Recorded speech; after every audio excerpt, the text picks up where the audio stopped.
قلم‌نی‌های دستفولی اگر جنس خوبی باشن و ویژگی قلم‌نی‌های خوب دستفولی رو من در ویدیوهای قبلی توضیح دادم، چجوری ما تشخیص بدیم قلم‌نی دستفولی خوب هست یا نه و روش‌های تشخیصش رو براتون توضیح دادم.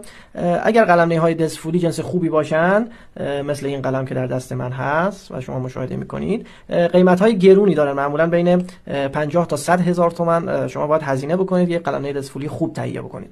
ولی قلم‌نی‌های دستفولی که جنس خوبی ندارن، سریع شکنندن و اصطلاحاً به درد نمیخورن، قیمت ارزونی دارن. شما میتونید برای اینکه تمرین بکنید برای تراش قلم، شما باید حداقل 2-3 تا قلم رو خراب بکنید و تمرین کنید برای تراشیدن تا دستتون بیاد که قلم رو چجوری بتراشید.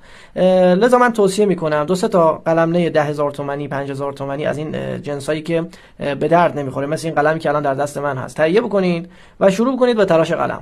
خب شروع بکنید به تراش قلم تا دستتون بیاد که قلم تراشی چجوریه. شما باید همون جور که خوشنویسی تمرین میکنید باید برای تراش قلم هم تمرین بکنید، 2-3 تا قلم رو خراب بکنید تا آخرش دستتون بیاد که چجوری قلم تراشیده میشه. لذا 2-3 تا قلم از این قلم‌نی‌های با جنس بد دستفولی تهیه بکنید که جنس بسیار بدی دارن، اصلا اهمیت نداره جنسشون، برای دستگرمی شماست که مشخص کنید براتون دستتون بیاد که چجوری قلم تراشیده میشه. و قیمت‌های هم بسیار پایینی هم دارن، میتونید با نهایتاً 2-3 تا قلم رو با نهایتاً 20 تا 30 هزار تومان از بازار قلم‌نی‌های دستفولی با جنس بد تهیه بکنید و شروع کنید به تراش این قلم‌ها تا دستتون بیاد که چجوری قلم تراشیده میشه.